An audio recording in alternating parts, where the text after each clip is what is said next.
Bonjour, c'est Gilles sur boursicoté.com. Voici l'analyse technique Forex et matières premières pour cette journée du mercredi 16 septembre 2015.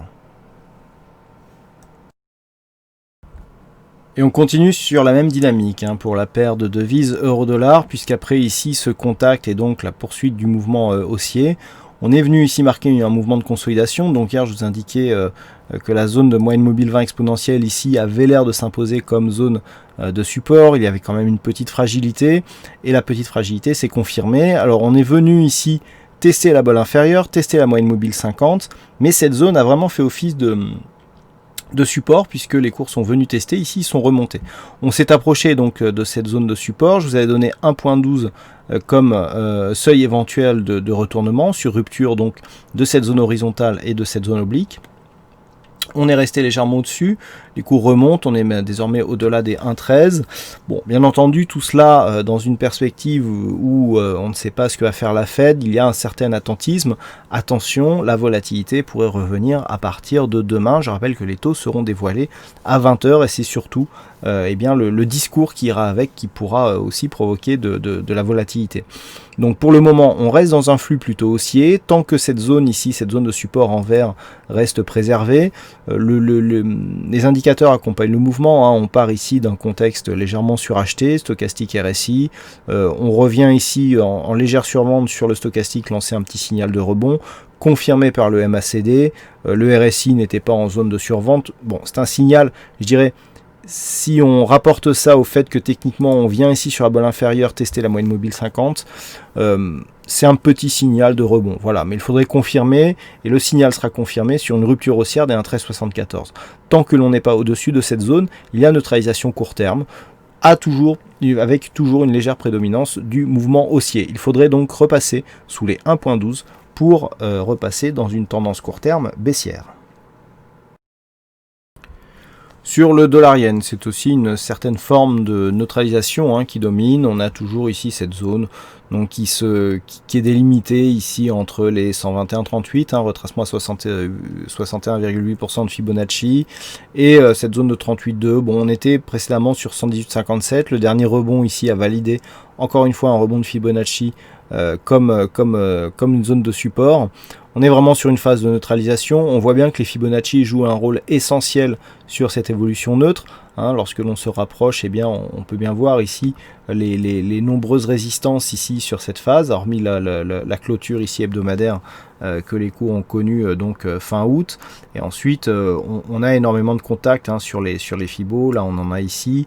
Là, on voit bien que cette zone ici joue résistance. Là, on est support. Là, ici, on s'en approche, mais c'est résistance. Donc, voilà. Les Fibos ici nous donnent des bons points, mais pour confirmer ici cette zone neutre. Donc pour l'instant, on reste en zone neutre. D'un point de vue global, je dirais que on a eu ici une phase de hausse, impulsion ici à la baisse. On n'a pas dépassé le 61,8, donc c'est compliqué de parler pour l'instant de retournement. Donc je rappelle les conditions. Dépassement haussier significatif des 121,38. On partira ici sur une neutralisation de la phase de consolidation moyen-long terme, puisque nous sommes sur un retracement de 38,2 sur la tendance moyen-long terme. On le voit ici, c'est le retracement qui est là, qui est réglé ici sur la tendance moyen-long terme. Tant que l'on reste sous cette zone et qu'on ne repasse pas sous les 116, c'est une neutralisation. Neutralisation qui est aussi court terme tant que nous sommes entre 118,50 et la zone ici des 121,40. Et pour le gold, il y a un signal de retournement qui se met en place, en tout cas pour ce qui est du court terme ici. Donc on avait une évolution qui se faisait sous la moyenne mobile 20 exponentielle, c'est très visible sur cette phase, avec des beaux contacts ici. Notamment sur ces phases-là, encore un ici, voilà. Et donc les cours ici ont cassé cette zone. Donc hier on était encore dans cette phase, il fallait casser ici à la baisse les 1100 de l'Arlonce pour valider une poursuite du mouvement. Je vous avais parlé de nombreux ronds qui pouvaient impulser un rebond technique, et c'est ce que nous avons. Un rebond technique ici qui prend forme ici avec une dynamique assez forte. On casse ici la moyenne mobile 20 exponentielle qui devient haussière et puis on accélère. Donc là on est vraiment sur un retournement. Qui plus est, la zone des 1118 ici, qui était une zone de support intéressante, n'a pas fait un pli. On n'a pas transformé une zone de support comme zone de résistance. Donc il y a vraiment un vrai mouvement de retournement. Pour ce qui est de la tendance court terme, donc on va ici vers une phase de retournement.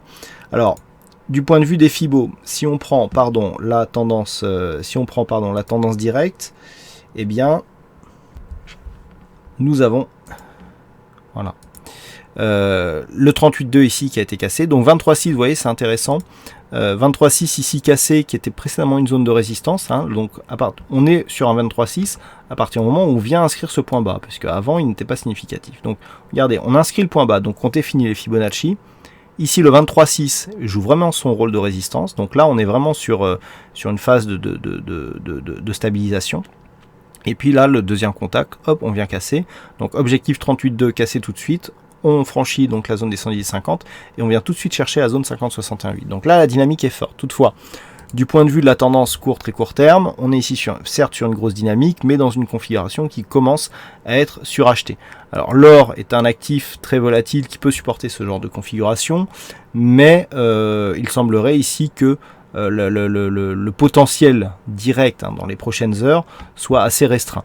On peut attendre ici un retour sur la zone des 118,50. Ce qui serait intéressant, c'est de constater que cette zone, après avoir été support non résistance, puisqu'on n'est pas revenu finalement dessus, eh bien soit directement revalidé comme zone de support. Ça donnerait un élément pour favoriser la continuité du mouvement court terme. Sur le dépassement ici de cette zone des 1118, l'objectif se situe ici à 1134,70. Voilà donc ce que nous pouvons dire sur cette analyse technique Forex et matières premières. Bonne soirée à tous, bonne chance dans vos prochains trades. On se retrouve donc dès demain pour d'autres analyses techniques sur le site boursicoté.com.